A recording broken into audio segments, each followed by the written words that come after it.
Peace, peace, everybody. Welcome to Black Liberation Media. This is the third part of a three-part series where we dive deep into African issues. We want to thank everybody who's been supporting it so far. We are going to begin this discussion with an array of guests from around the continent. So you should be prepared. Jump into the chats, ask your questions, get everything ready. I'm going to turn it over to Kali, and I'm going to start bringing up the guests to begin introductions. All right. Greetings, everybody. I want to thank you for joining us, for the third installment of this Africa on the Move, Black August 2024 series that we've been doing.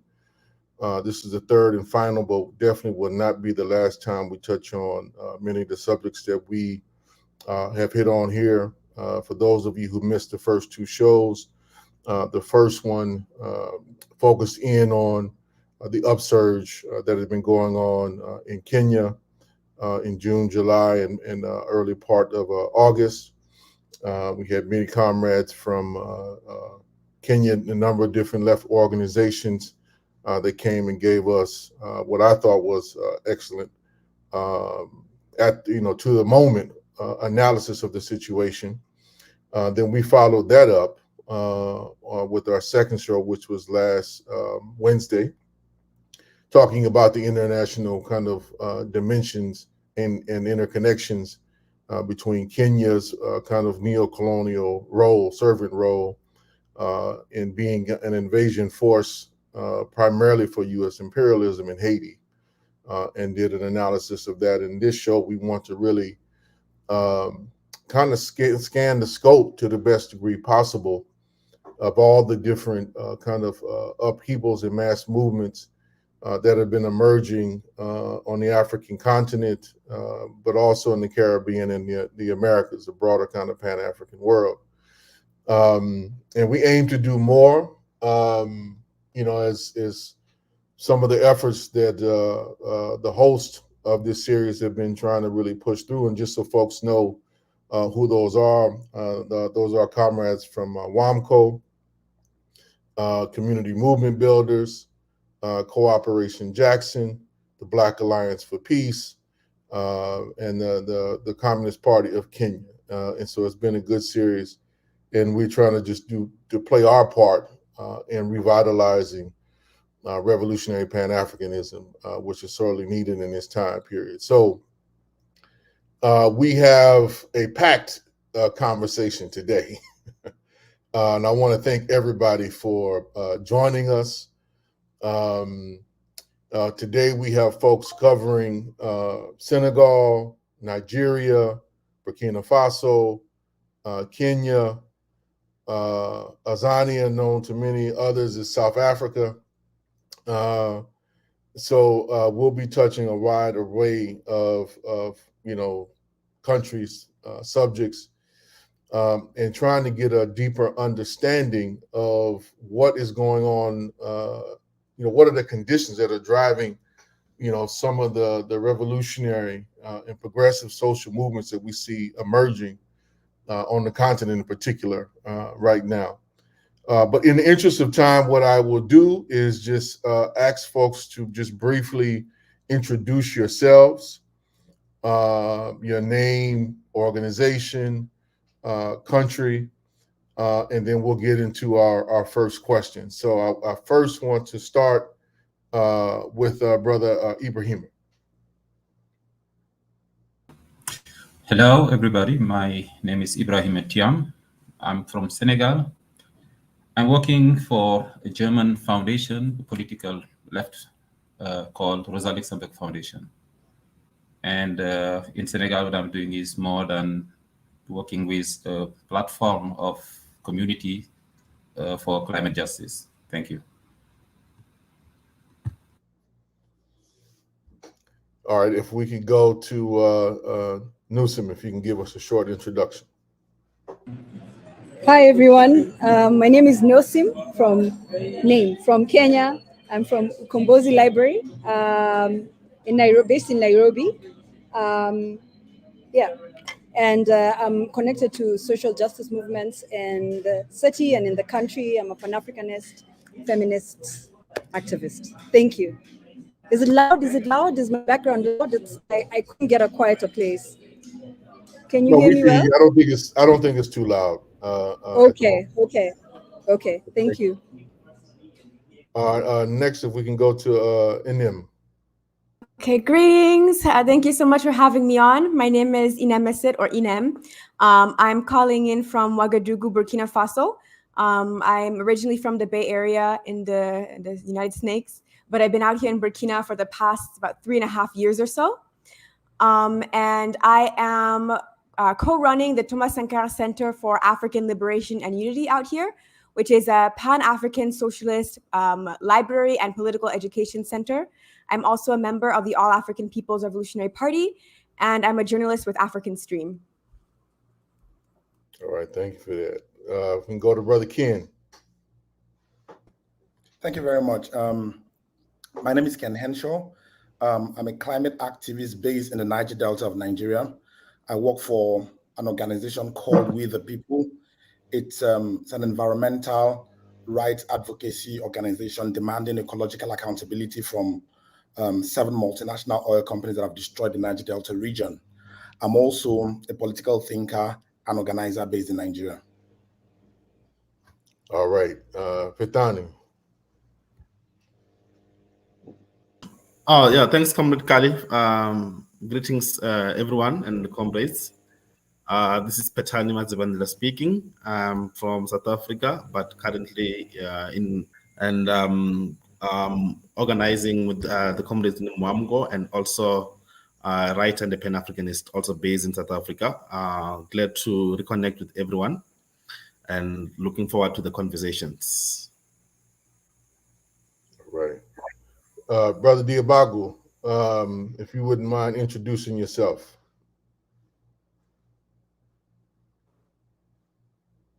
Okay, I can interpret for him also, because Okay. he mostly speaks French. Alors, Diabouga, si tu veux, tu peux ton micro est coupé, mais il faut te présenter.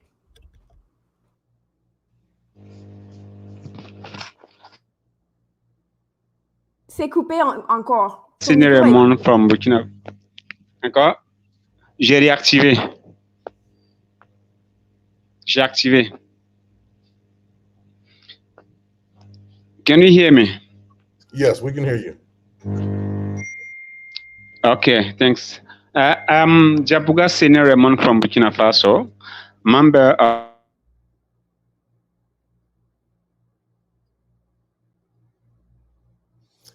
Sounds like it's Centre Thomas Sankara, but thank you. And then I think we missed some of that. If you don't remind maybe repeating, or if the brother can come on and do it again if the signal's a little bit better. Okay. So I can just say what because he sent me something before. So he said that he is a member of the Thomas Sankara Center. He's also a member of the All African People's Revolutionary Party, and he's a cultural worker who's involved in he's an emerging film producer and director. All right. So I want to just jump into it. Modify some of the questions just a little bit because we have so many of you all joining us, and I want to thank you all for taking the time to join in this conversation. And modifying the first question, just so folks can dive into it, and if we just out of respect for as many people as we have here, everybody please try to limit your comments to about like 2 minutes each, so we can make sure everybody gets some fair airtime. But the first question I really want to just dive into to get you all's kind of take on the situation is that the last decade, but particularly the last 2 years, we've seen some very significant transformations on the continent. Senegal, Burkina Faso, Niger, kicking out the French, making more efforts to get rid of the United States, massive anti-tax protests leading to a broader political challenge going on in Kenya. Some major transitions in South Africa around the elections, some fragmentation of the ANC's power, new social forces kind of emerging on the scene.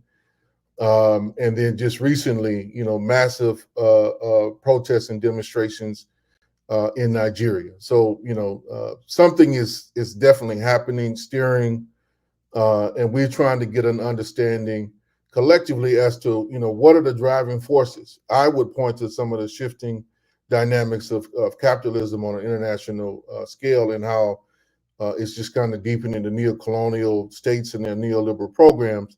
But that's not all it is. So we want to hear from some of you, or all of you, what do you think is kind of the driving impetus for the social change that we're seeing right now? And if we could start with Inim, and then we'll go to Ibrahim after that. Okay, I guess to start, this is a very, very crucial and important moment in the Sahel right now, and it's important for the entire African continent, because what's happening within the Alliance of Sahel states, these three countries, Burkina Faso, Mali, and Niger, has the potential to really transform the trajectory of the continent as a whole, but especially beginning in the region of West Africa. Personally, I first started to realize that something serious was emerging or beginning to stir in the Sahel around 2018 or so. Not to say that there haven't been, movements and struggles that have gone on for generations prior to that.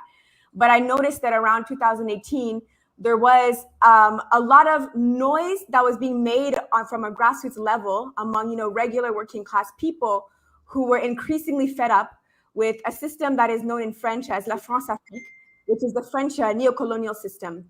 And around that time, I first on the ground being more geared towards France's monetary domination over the African continent. So for those who are not familiar, France has like a sort of monetary agreement, or quote unquote agreement, with 14 African countries, 15, including Comoros, though it's slightly different, called the CFA franc, which they use to basically make direct economic decisions within the central banks of West and Central Africa. It basically is designed to keep African countries in the state of being producers of raw materials for the European Union as a whole, and to be importers of goods, finished products coming in from the EU. There's a lot that could be said about that, but I'll leave that there. But Mali was really the first country in the Sahel that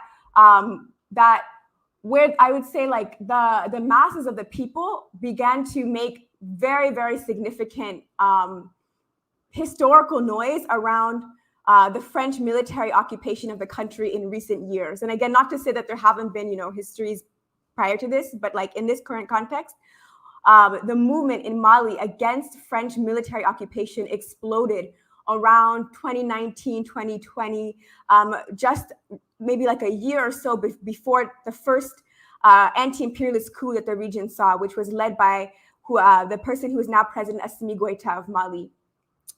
That really had a significant impact on the struggles on the ground across the Sahel. So people in Burkina Faso immediately started also to organize, to make a lot of noise, saying that they wanted to have a leader that that was on a similar course to what Assimi Goïta of Mali was charting, which was a course that was breaking away from NATO, I would say like EU grip, and moving towards partnerships that are, or real partnerships. I mean, the EU relationship is neo-colonial, so I wouldn't use the word partnership, but to actually have real partners on the international stage.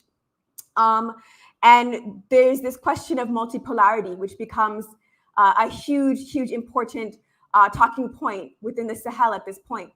And so Burkina Faso had a coup, technically two coups, but Burkina Faso's second coup led to the emergence of now President Ibrahim Traoré, who has taken a similar path to Assimi Goïta. And with some time, beginning last, like 1 year ago today, or not 1 year ago, 1 year ago around this time, I mean, Niger also had an anti-imperialist coup that brought to power the now president Abdourahmane Chani. The three presidents have formed an alliance called the Alliance of Sahel States, which is fundamentally anti-imperialist, extremely popular with working class people on the grassroots level across the three countries. And there's been like an explosion in the amount of organizing that's happened. There's been a lot of organizing like prior leading up to it, but now I would say like more than ever, we see like just the emergence of like a lot of grassroots organizing across the three states in defense of the Alliance of Sahel States, and in defense more like specifically of the concept of multipolarity, of breaking with NATO countries, breaking with EU and North America, like, you know, US primarily, and having these sorts of partnerships with an emerging anti-imperialist bloc like Russia, Iran, North Korea, Venezuela, Nicaragua. These are all partners that these states are working with now. And then just a final word, because I know there's a lot of guests. I'll just say that there's a very strong Pan-African basis to all of this. So both on the level of the people, the grassroots organizing, the different organizations, trade unions, women's collectives, etc., that exist. There's strong calls from Pan-Africanism, but even within, at the level of the states, with the three leaders, Assimi Goïta, Ibrahim Traoré, and Abdourahmane Chani, they are also talking about the creation of a federal state. So there's a difference between a confederation and a federation. A confederation being a more loose alliance, which is what we have in the AES right now.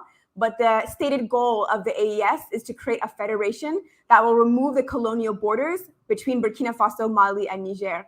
I'll stop here for now. Hopefully I touched on your question. I think it was kind of a broader question, so hopefully that kind of touches on it. But well, that's a tone, definitely. And I thought we had lost Brother Diagbu, but apparently I think he's behind off screen. So if we could if he's still there, if we want to bring him back on, and if you can translate for him on this particular section, and then we'll go to Ibrahim after that if he's still there. Kamal said his device is not connected, so we'll definitely, let's try to get him back on. So we have his direct voice and presence, but. Let's move to Ibrahima, and we're kind of starting from like a west going to east, and your take on where Senegal fits into this transformation. Ibrahim, if you can break that down for us. Thank you very much. I think I would go in the same direction that my sister, because the geopolitics in West Africa is very particular at these times. You can see that it is marked by a certain insecurity that we find in some countries. And extreme poverty also. That means that poor education, health care, all this issue. And another aspect is that the lack of democracy, meaning that the changing of the constitution in most of the countries by our leaders to stay on the power is also very significant on that. And that means that all this, when we see it, and a factor that is also definitely very important is that the lack of having our resources in our hands, that you see France is really exploiting Africa, milking this Africa. Also West Africa is very important. And also we see that we have have a lack of identity somehow. And I think these factors, when you put it together, makes that has brought a new consciousness in the youth, thinking that we have to liberate this part of Africa. We have to reorganize ourselves. And the feeling that we had a break at a certain time, because in the 60s there was very big movement of liberating Africa and so, but in a certain time we had the feeling that there was a gap. And I think in our countries, movements like hip-hop movements was one of the first to really, and some artists, some music trying to bring this issue was very important, so that at the end of the day, I think the mass or the people get conscious of having power to themselves. And in Senegal, this is what happened, because we had always wished to have a change as President Wade came, but we saw in these 12 years that was really despotism, it's just in the same direction. And as Macky Sall came also, it was a new breath. We thought, okay, at least there is one who is post-generation, from post-war generation, because he's born, after the Second World War. All these aspects, it was a big hope that we had. But unfortunately, even if he had done a lot on infrastructure, but it is not infrastructure that makes social policy, and I think it is what he is failing. But today we see that all these factors coming together has brought a new wind of change, not only in Senegal, but I think West Africa wide. And now depending on how you handle with it, because when in some countries they need to have a military coup, I would say, but the point is that their community or the population are behind themselves, that make them really, I think it's very important. And I think today what we have to caution is what is democracy in Africa, what kind of democracy do we need to have? And all this point is very important. So, and what we had recently in Senegal with the new government, with a president who is 44 years old, it is just like revolutionary for us. But I think there is some way to do in our front. I'll stop there, maybe later to come back to some other point. Thank you.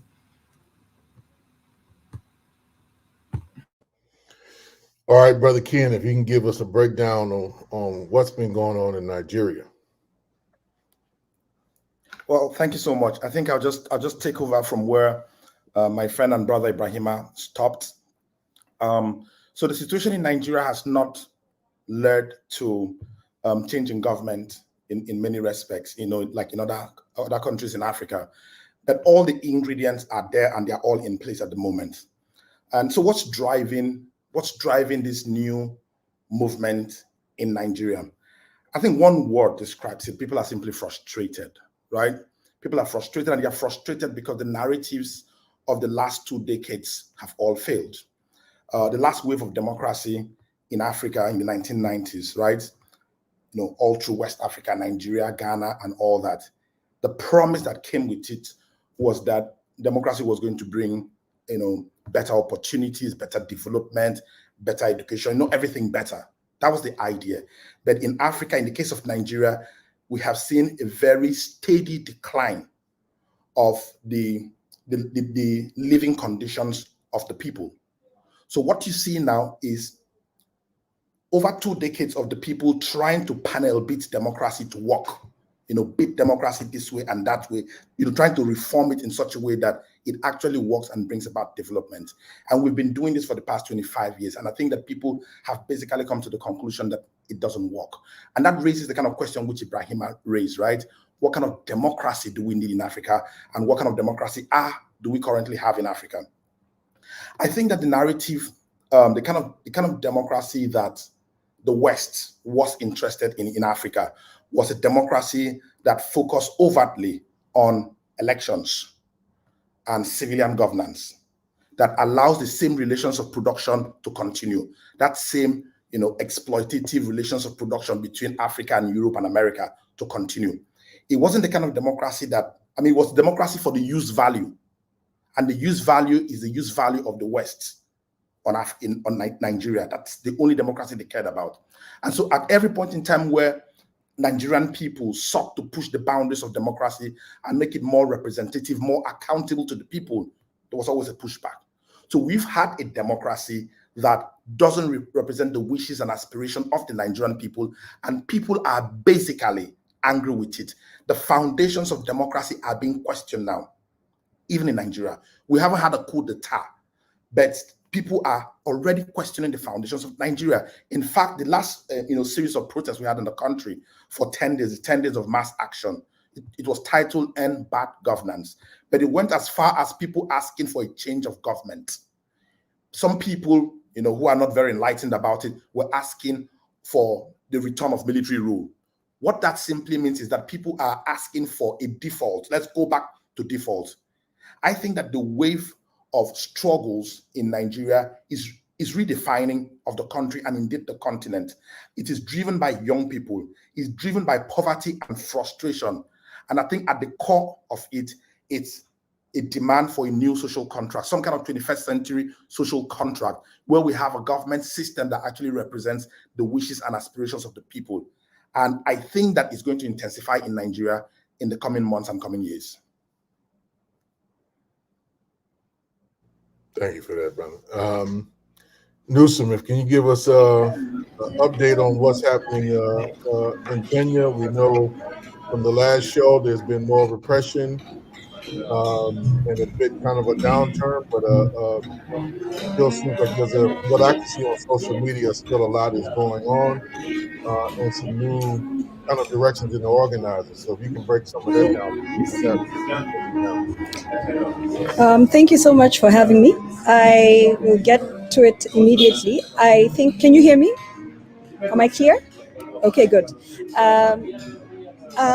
What is happening right now? So I'll start now and then move back, so I can give you a bit of context on how this, I think, in my opinion, at least, the variety of issues that have instigated the current protests. So currently, the protests have been heavily demobilized, especially because of the abductions. There have been so many abductions. There are quite a number of people missing. In fact, I was saying to someone just 2 days ago, I was in a meeting with comrades, and immediately after that meeting, a few comrades were actually abducted and are still missing until now.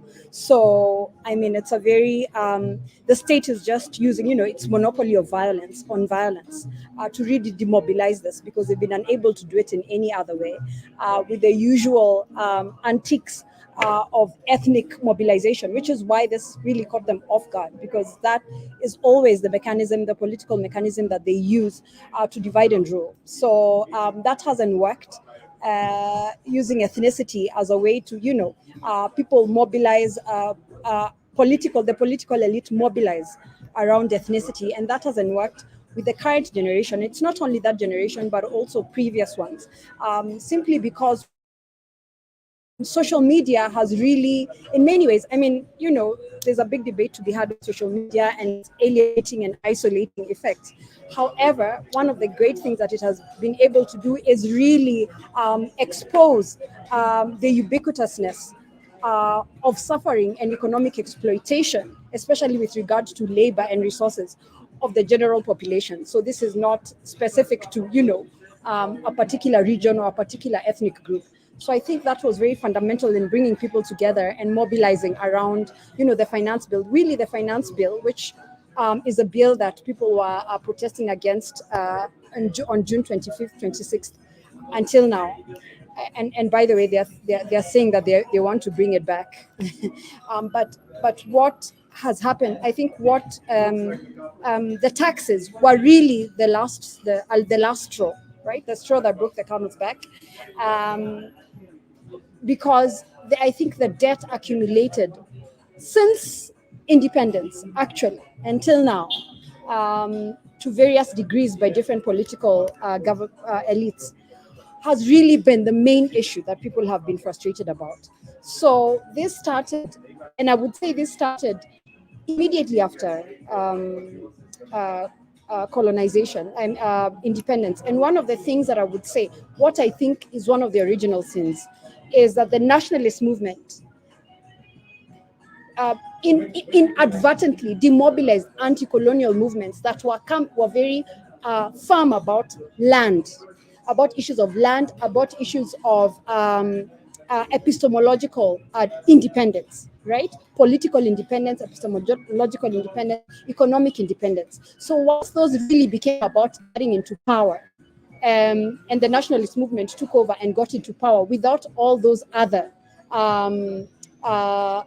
freedoms, then I think that was the beginning, because after that we saw import substitution, that didn't happen. Multinational corporations took over.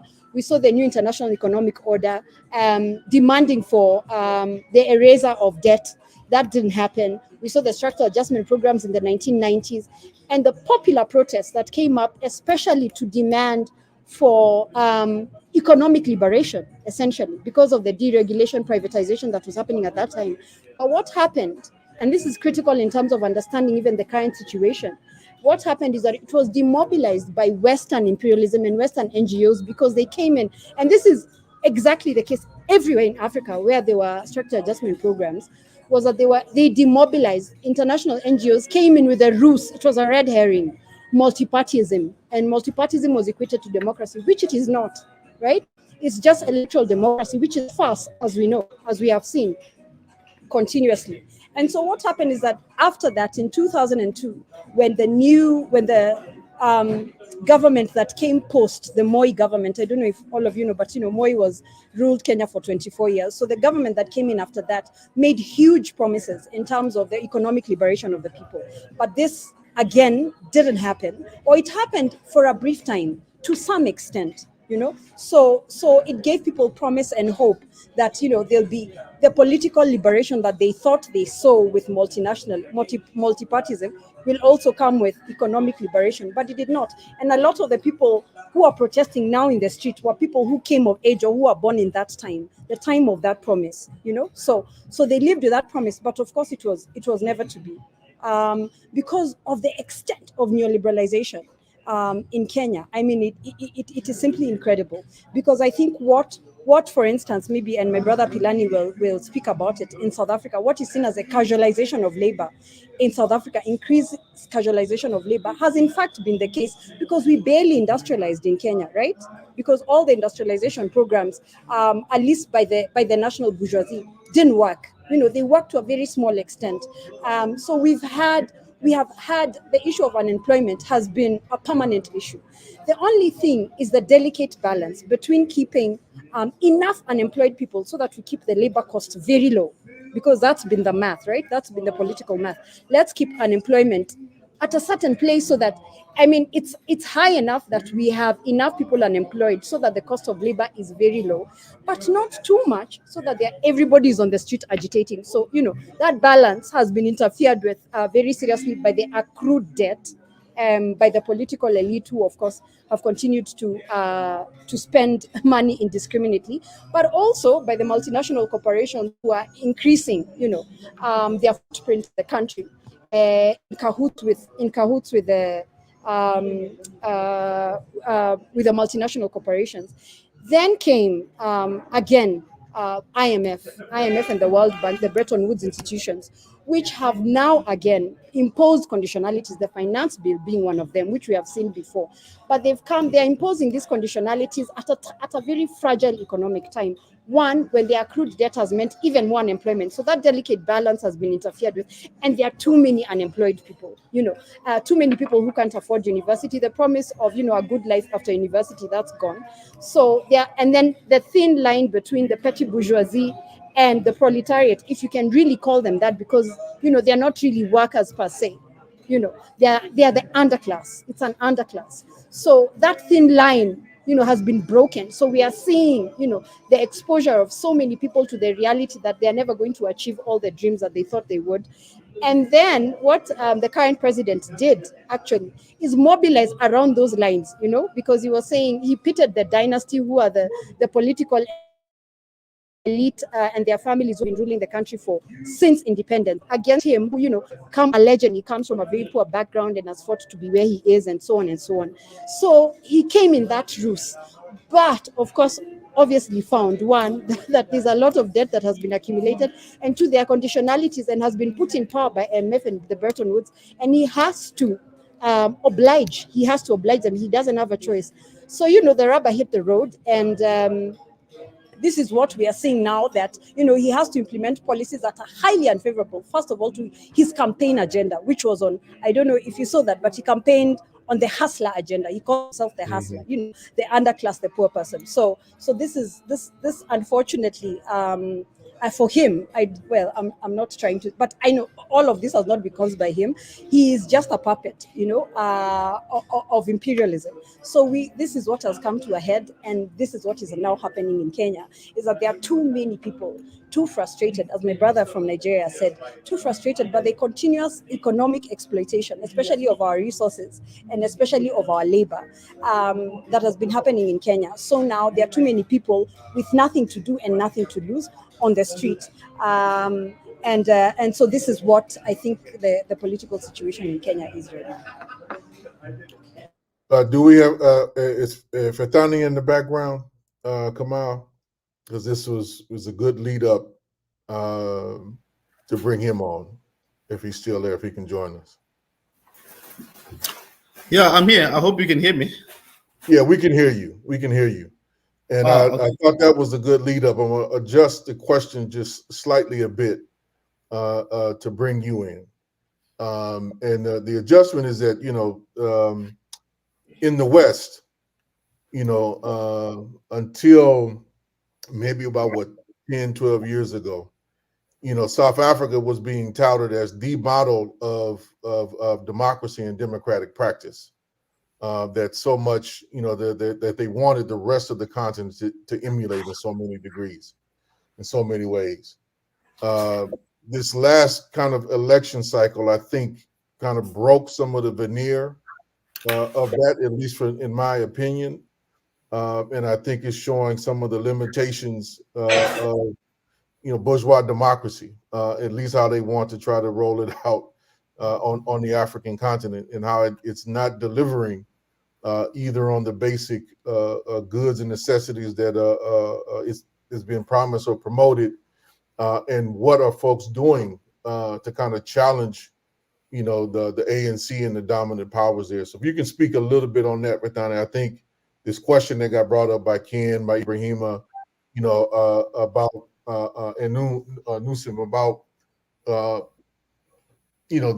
shortcomings and the fallacies of bourgeois democracy as it's playing itself out in the African continent, I think would help us, take this a little bit deeper.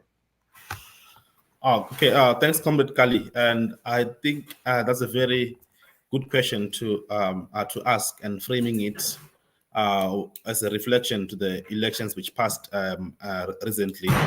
And one, if we're observing this a growing tendency of polarization in terms of how people are voting, in terms of around ethnic mobilization, and of course racial voting, as it has always happened with the right-wing parties in the form of the DA, and also the far right party in the form of the Freedom Front Plus, which represents the interests of the African minority group, who still, of course, control a large part of the economy, and still continue to benefit out of the land which was stolen out of the Africans until today. And the big challenge has always been that, as Kali had said, the best democracy in the continent, with some fallacies about the best constitution in the world, and the fallacies around the rainbow nation, and most importantly, the lauded transition from apartheid to post-apartheid South Africa, and the democratic dispensation being put as a model in which other countries, especially in Africa, should follow.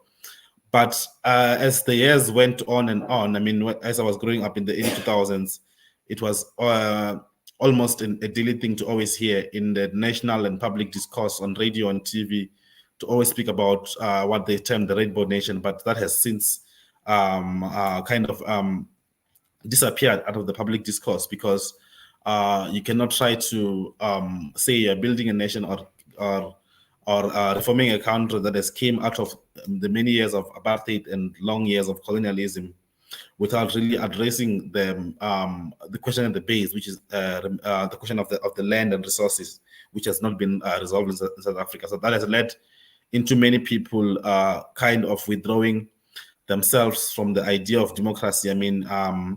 It is always the case, I'm sure, also in Kenya, as I was we're having a conversation earlier today with Sungu, about the fact that many people who are qualified to vote are not voting, and also only few people are voting. So also it's although many might see it as a bad political strategy, but also it is a reflection, or also a political statement in itself, that people have lost faith in the democratic system that has been lauded to be said that is going to transform their lives.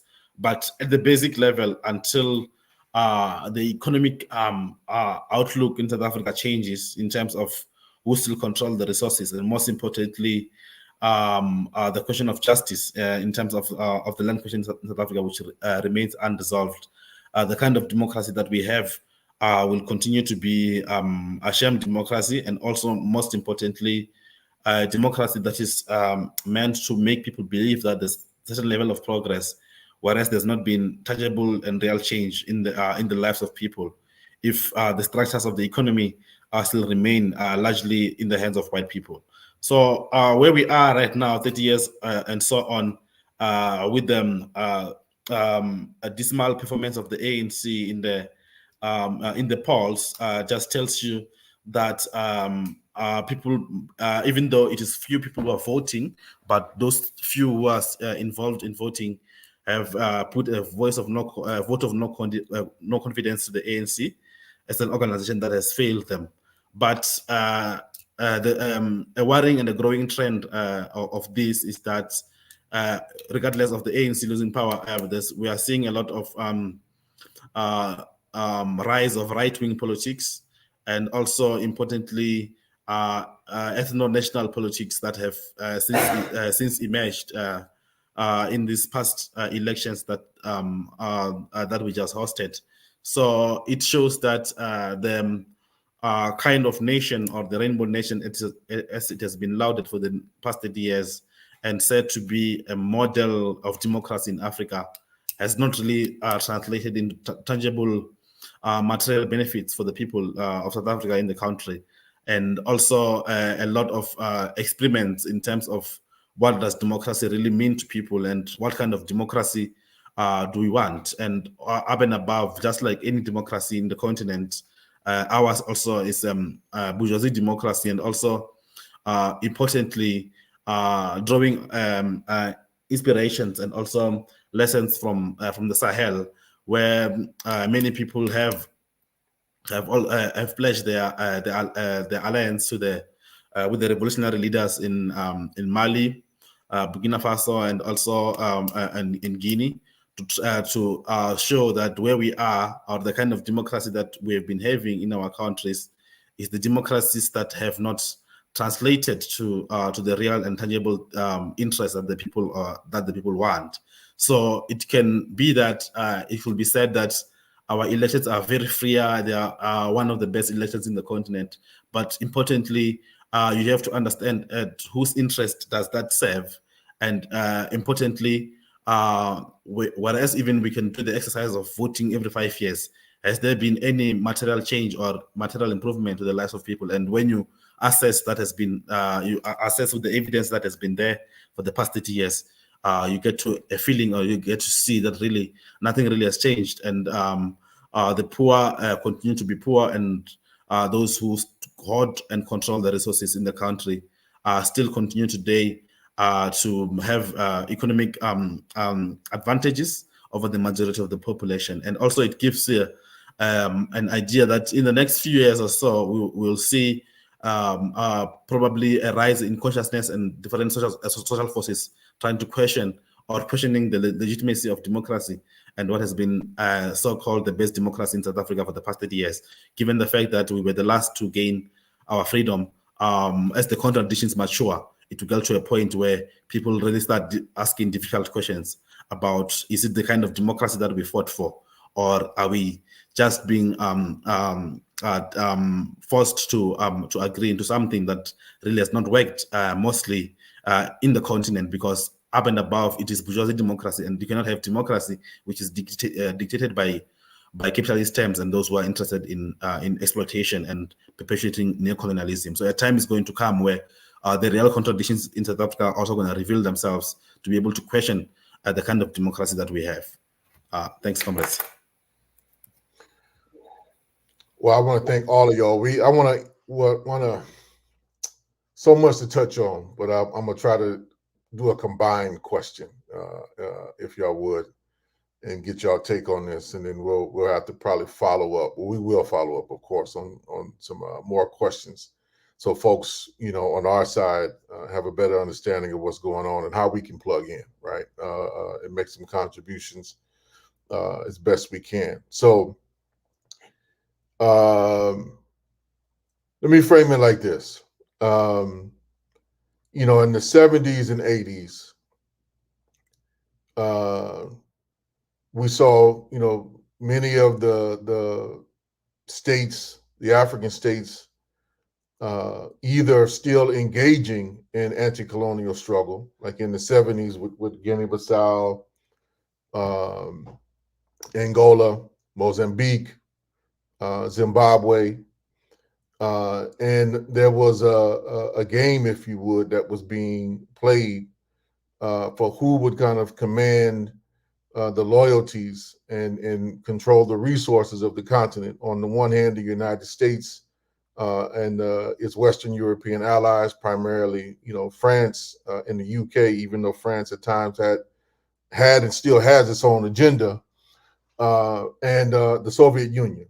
The Soviet Union is now gone, but there's a lot, at least in the Western media, being made about certain alliances that some of the states are making, both with Russia and India. You talked about kind of a multipolar world that's emerging, but the way in which a lot of the dynamics are being played out in reality, it's a contest between China on the one hand and the U.S. on the other, and it's just a bunch of smaller kind of sub-imperialist players on the scene, all trying to snatch or grab resources or come up with some kind of alliances. So the question is, both in your own personal views and then your analysis of the social movements on the continent, what path is being laid so that, given that experience, there's a true independent path that's being forged by revolutionary forces. Of course, you can have, we're gonna need allies, but not get caught up in that old let's play one off the other game, because it didn't work the last time around, and I don't think it would work again this time around. So folks' thoughts on that. Let's start with you, Ken, and then we'll swing back around. Okay, so if I got the question clearly, you want to know the character of the kind of forces being aligned on the African continent at the moment, yes?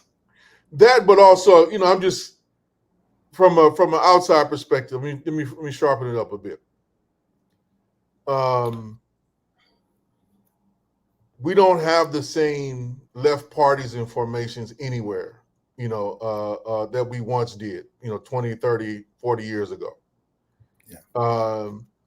And even though, for instance, there's some strong kind of ideological statements and commitments coming out of the Sahelian alliance, at least in my view, just as me, not anybody else, at least in my view, there's kind of a wait and see perspective that I'm taking to see to what degree are they going to really make some strong kind of continued left institutional commitments and agreements to move in that direction and keep the people moving in that direction. And are we going to get stuck with trying to play China off the United States for benefits or reward? Or are we going to make our own intentional choices that call upon building the capacity of our own people to lead this process forward, and not outside capital or outside resources or outside knowledge?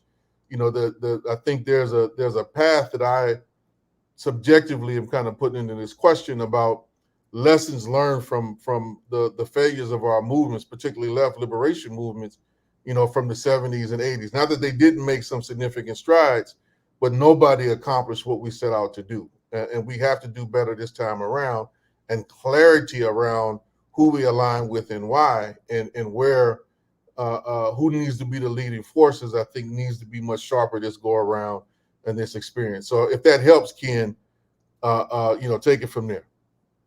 Absolutely. It's a lot, but I'm going to try and break it down as much as I can.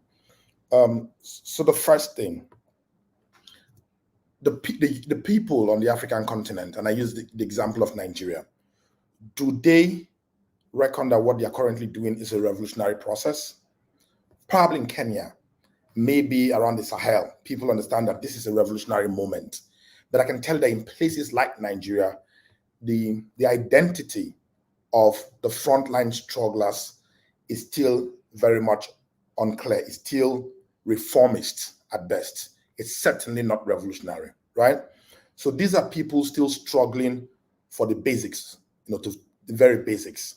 And a few of them still think that if you tinker with democracy here and there, tinker with the change in government here and there, take support from this Western country here and there, you could actually get this broken democracy and this broken bourgeois system to function. People still have that illusion that this system can actually be salvaged. The point I'm making is that at the moment, what you see as struggles in Nigeria, whether it is NSAS struggle in 2020 or NBAD governance struggle in 2024, it lacks the character of a left drive. There's no left energy or ideological clarity. It's just frustration and anger without any clarity. Of course, that has its own danger. That has very fundamental dangers. The danger in that is we can see a military government take over power in Nigeria and actually some people will celebrate it, forgetting what we saw of the military era in the 1960s and 70s, right? And that's the danger in that. And there's another thing that we need to consider why this period cannot replicate what we had in the past. Like you said earlier, there is no longer a Russia or a left China that we can look up to for revolutionary direction. We will need to create our own revolutionary forces within Africa to push for the kind of changes we want to see.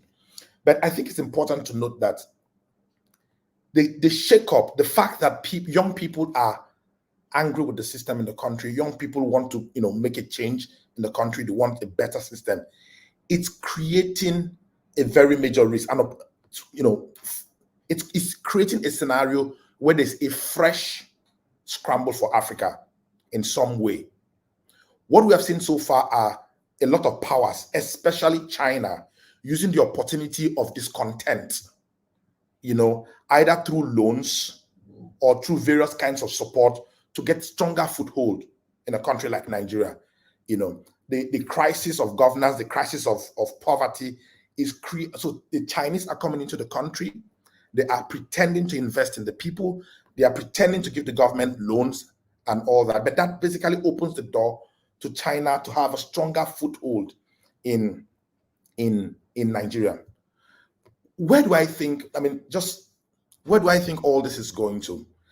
I think that we're going to see more intense revolutionary actions across the African continent. And the only downside is that the revolutionary actions we will see will continue to be blind for a very, very long time.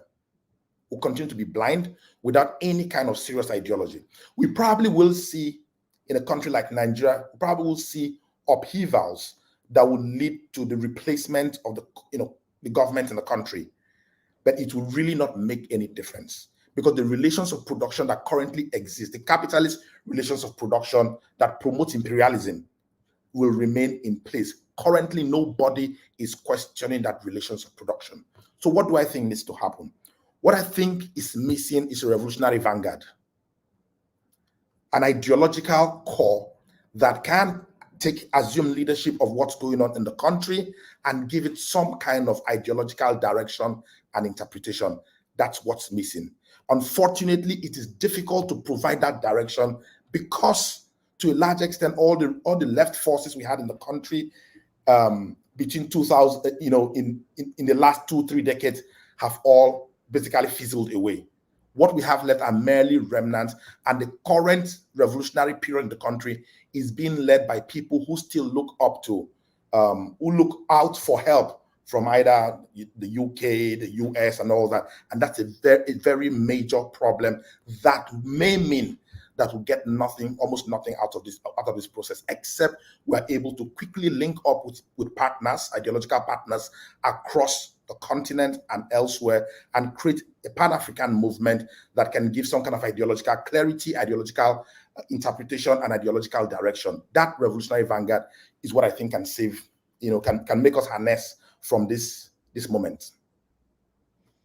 Thank you for that, brother. We got Diagbo back, and we haven't got a chance to hear from him at all. So I want to give him space and time, if he can hear us, to kind of give his breakdown of the situation as he sees it. And then if you need to do some translation, let us know. But Diablo, I'm gonna turn it over to you right now. This is to answer your second question or the first one that he missed? I think in his case, probably the start with the first, Okay. and then bring him into the second one, and just let him answer both, if that makes sense. Okay. Alors Diabouga, je sais pas. Est-ce que tu m'entends? His camera's lagging, so I can't tell if he hears me, but hopefully. Doesn't look like he does. Like Diabouga.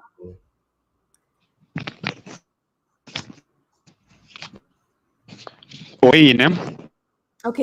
La première question, est-ce que tu peux parler un peu de un peu l'histoire, les trajectoires que le Sahel a pris ou les trajectoires qui a mis le Sahel un peu sur son chemin actuellement? Alors, un peu de comment est-ce que ce moment est arrivé, le contexte un peu. Après ça, et je vais te demander, tu parles un peu et puis je vais traduire. Maybe if he goes off camera and just does Tu peux sound, il faut couper les caméras, voir si ça va aider un peu avec la connexion.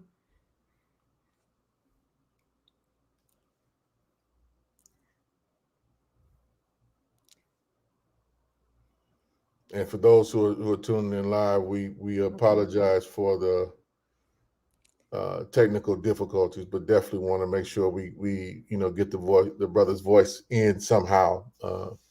And we may have to bring you all back on to do a specific piece about the Sahelian piece, because that's very important. It's not getting enough coverage over here in the United States.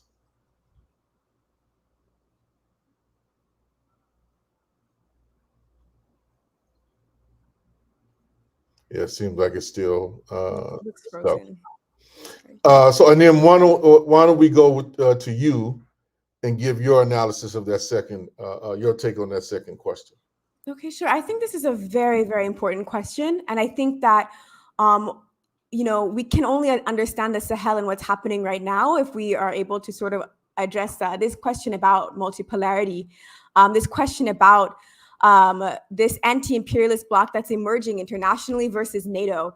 And, I believe that this anti-imperialist camp that's emerging with Russia, China, Iran, Nicaragua, Cuba, Venezuela, these are all countries that are part of this camp alongside, the AES countries.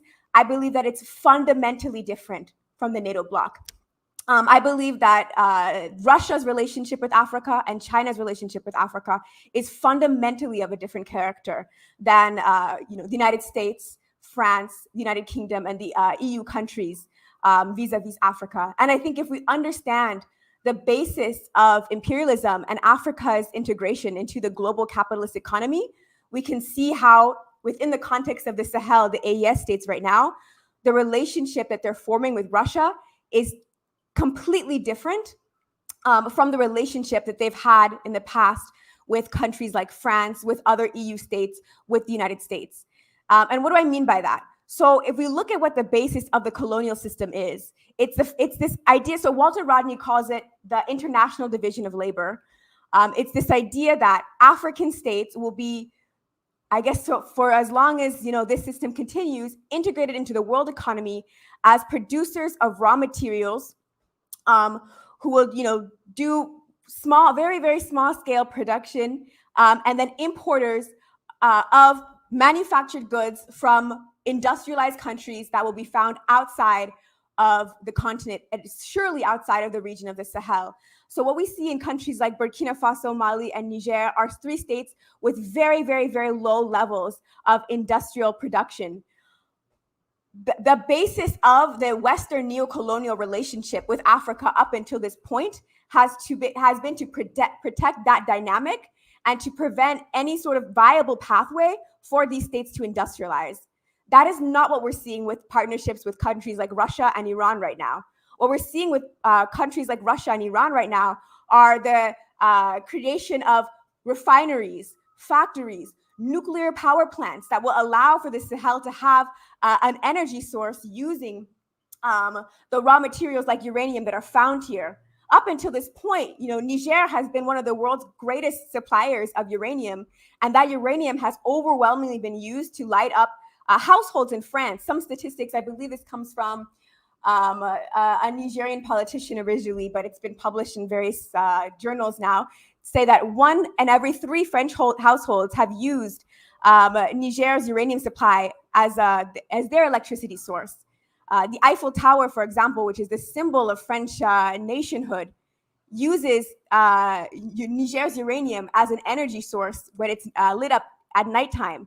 And now we have an actual viable partnership that is helping to do a technology transfer that the West would have never allowed, that will allow for Africa to be sovereign in the long run. These sorts of collaborations are about a long-term path, charting a long-term path towards sovereignty, right? Because if we have the ability to produce these things here, it's breaking with a system of dependence. So it's totally contrary to any sort of partnerships that the West has sort of allowed for when these countries were under their sort of neo-colonial domination. So I really believe that this question of Russia versus France, it's not a comparable thing.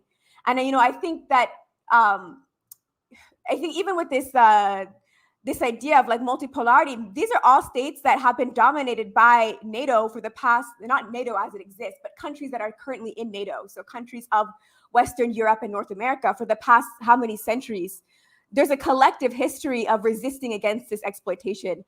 And so I believe that Russia has its own interest in Africa. Don't get me wrong. Like we're not out here, like you'll see people in the AES with the Russian flag, this and that. It has nothing to do with the love of Russian culture or literature or dance. It's literally a fact of, we believe that our interests and Russia's interests align in this moment. Russia has something to gain in Africa. So as does China. They need, I'm not like romantic about this whole thing. It's not some sort of friendship. It's geopolitics. They need our resources, but we need those technology transfers. We need to know how to, move forward with what we have on the ground here in the long run, so we don't need them in the future. And so far, at least here, Russia and Iran are saying, hey, here's the know-how. Here's the know-how. Let us help you out with a refinery. Let us help you out with a factory. Let us help you out with a power plant, so that we won't need that sort of dependence in the future. And so I think that, they have something to gain. And in this moment, we do too. And I will believe that, Russia is just as bad as France and just as bad as the United States. When I see, Russia has, rigged an election or backed a coup, or we're using like the Russian currency now, and the Russians having like veto and voting power in our central banks in the region and stuff like that. At that point, I'll be like, okay, hold up. But there's no historical context or precedent as of now that shows that Russia has intervened to that extent.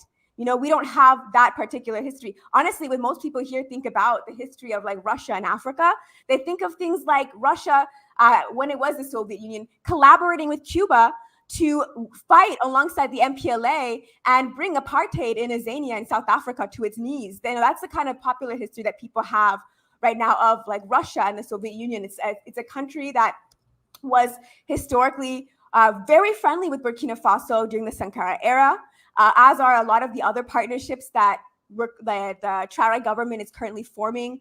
People remember collaboration with countries like Nicaragua during the period of the 80s with the DPRK. So there's a sort of historical context. And I know that Russia's changed. I know that Russia is not the same Russia. It's not the Soviet Union.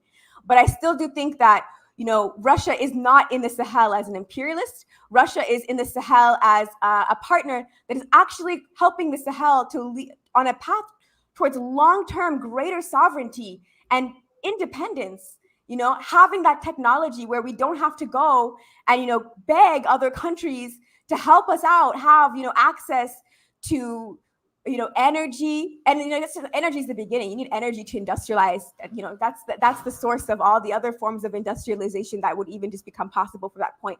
So, I just don't think it's a comparison between NATO and the anti-imperialist bloc. And just one last word, because I think sometimes, so I was having a conversation, kind of a debate with some comrades about this period of like the 60s, when people were talking about non-alignment.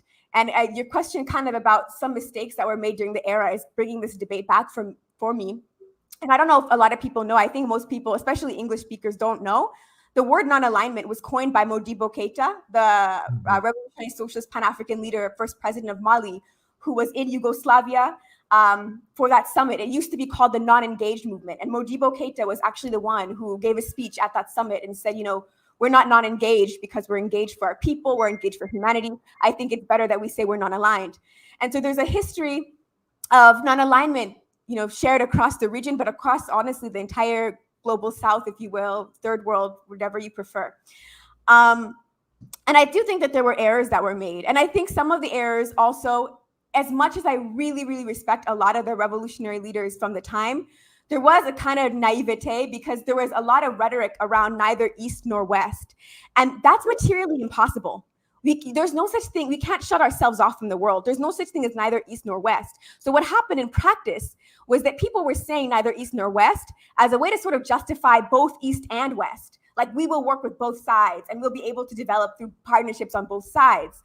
And I don't fault some of the leaders for that position at the time, because we weren't aware in the 1960s of how bad the neocolonial onslaught on Africa would become. Like, we know a lot in hindsight in terms of how the CIA would operate in places like Ghana, you know, like what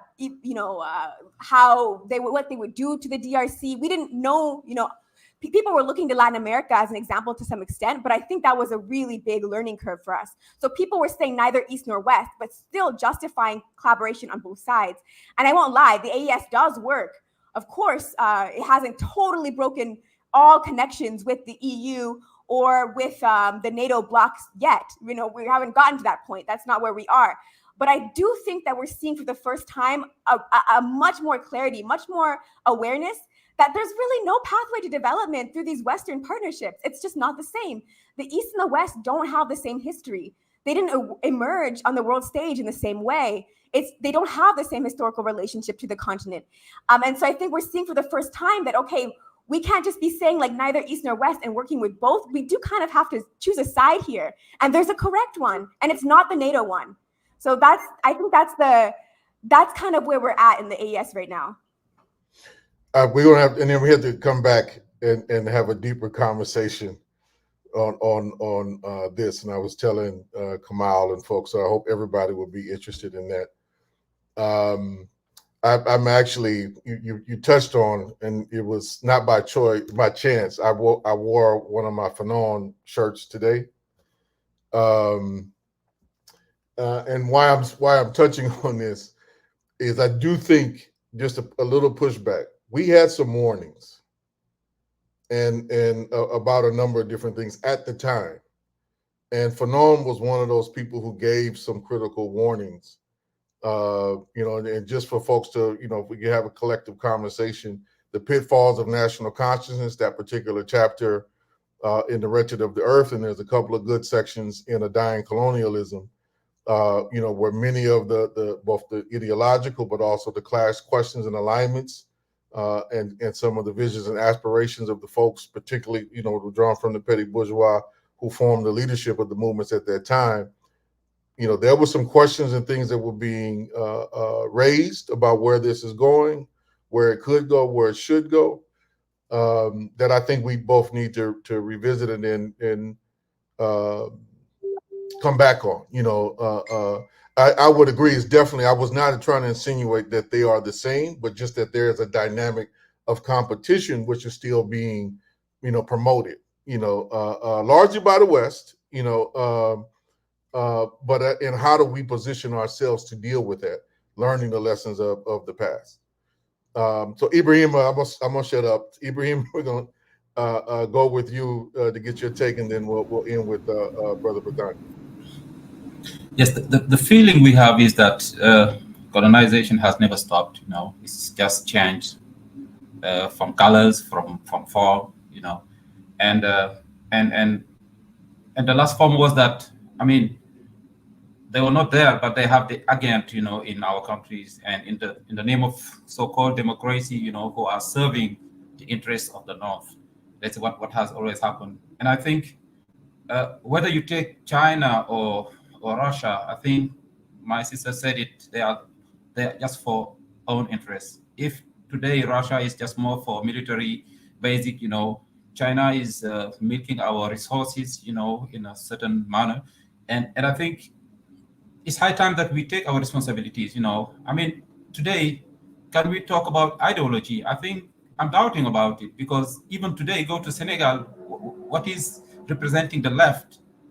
In the last election, the left was combined with the liberals to fight against it, so that it's very difficult, and I really appreciate, I mean, Ken's work, because I was partner of mine, during and they used to have some political education on anti-imperialism, where this subject has been discussed and so. And for me, it's just like we are facing, I mean, Africa is today the new ground for battle between these big countries. Russia there, Iran is coming, I don't know, China. And who is losing? That is the point, Even today, when this alliance in Sahel is close to Russia, I think we should not be in the situation to say that if we don't have this choice, this is the next choice. I think the choice we have to define it ourselves, to see what African can make as a system, democratical system, we can think of it. I think if we go back to our roots, somebody told me the root is already out of the earth. But I think we have in our past some nice thought that could help us today to stand, and I think to have our identity in this, but always running away, running after this kind of thing. It's very difficult, For me, one point is which kind of left. I think because to define today, because in Senegal, one of my colleagues is saying that there is no left movement. I mean, there is no left parties, but movement we have it, because the whole youth, we know that they are identifying themselves as left. I think this the social movement, and in all this major the work they have done. I think this need to be capitalized, and I think there should be also more exchange between these kind of countries that we have, some on the experiences of that.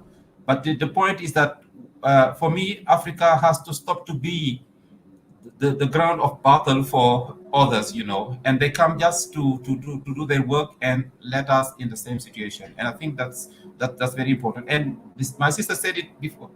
There was a time, I remember that not Russia, but the Soviet Union, we were very bound of them because of ideology. Some people would say, I'm a Marxist, I don't know, all this. But today, what is the legacy of that? I think it's very important to talk about it, and I think that for me, my feeling is that Africa still, I mean, we have to change it, because there is one saying in my country that means if you use one finger, it is just you are pointing out. But if you use 5 fingers, just you are begging, and it is in the situation that we have to say that we have to redefine all the world, even order, because today hydrogen is being the most it is hydrogen is today the key of economy, world economy, and you see what they are doing with this partnership, JetP and all these things, just because they need it, That means we have we have some forces, we have some weapons. These are our resources that we have to take it on the table, to change things. I think we have to dare, to have the courage to change the things. Otherwise, the next generation and other next generation will be not only frustrated, but they will say what we have done, during our time. And I think this need to be thought a lot. Thank you. Donna, your closing thoughts? Thanks, Comrade Kali. And just to reiterate the point that we made earlier, and then some of the points that Inem made, I think it's quite important for us to understand where we are in the time of neocolonialism, and also the warnings that we got in the early times of Fanon and Nkrumah and the likes. But importantly, for us to be able to be a big political player in the world, where we have also to trade with other people, but for us to be able to to do that, we need to have a stronger bargaining chip, or a way in which we bargain with our resources. In the way that the AES is formed now, it is much more of a stronger bargaining unit as compared as the countries were separate as three countries. Now, at least as a confederation of three countries, at least we have something to speak about, as we are saying that we have this and these resources which we would like to trade for 1, 2, and 3. So the more we are fragmented, the more it is easier to pinch holes in our struggles and divide us more.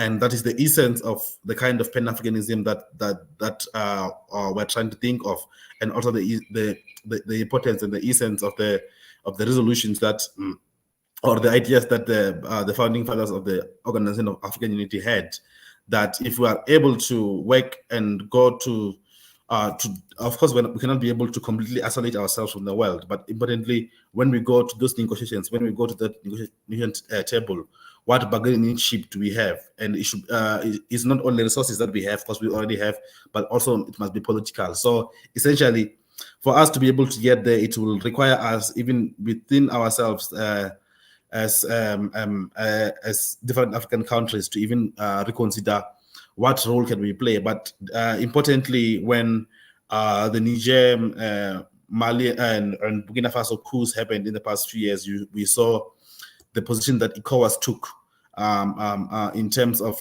their position, especially with Niger.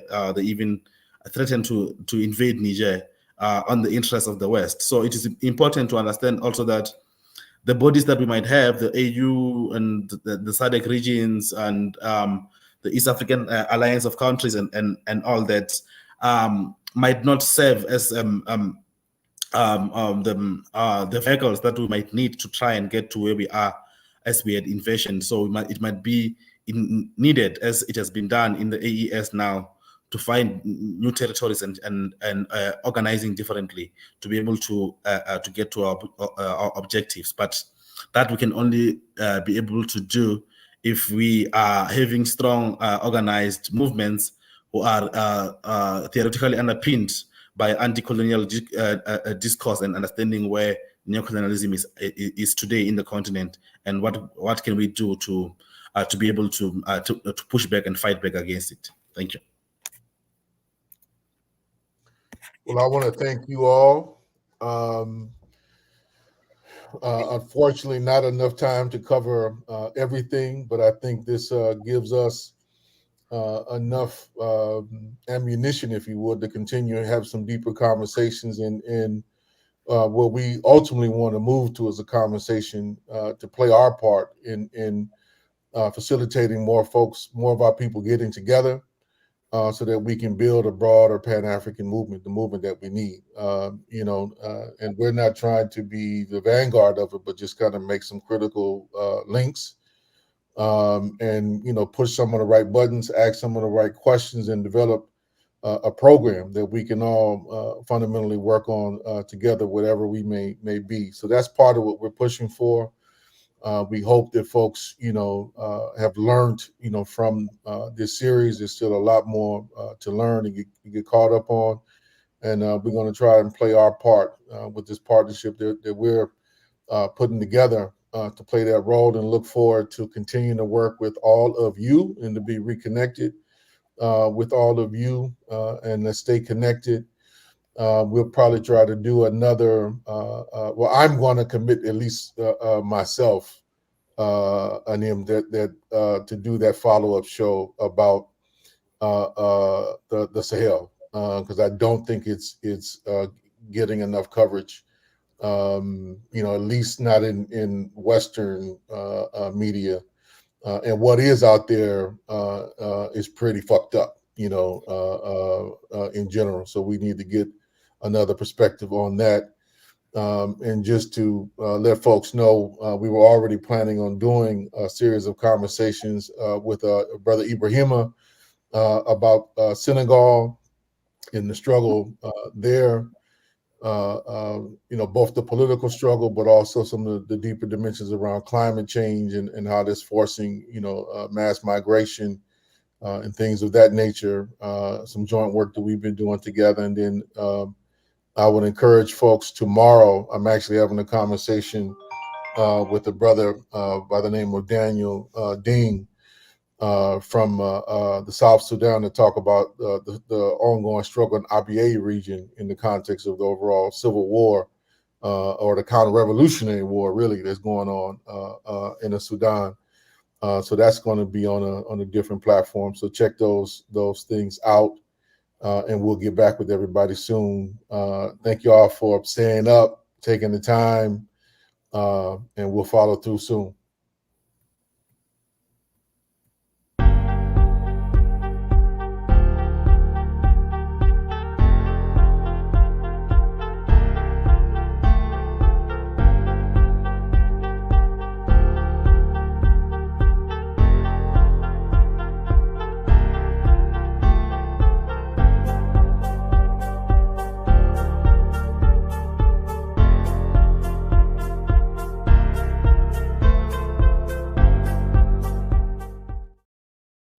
Okay, all right.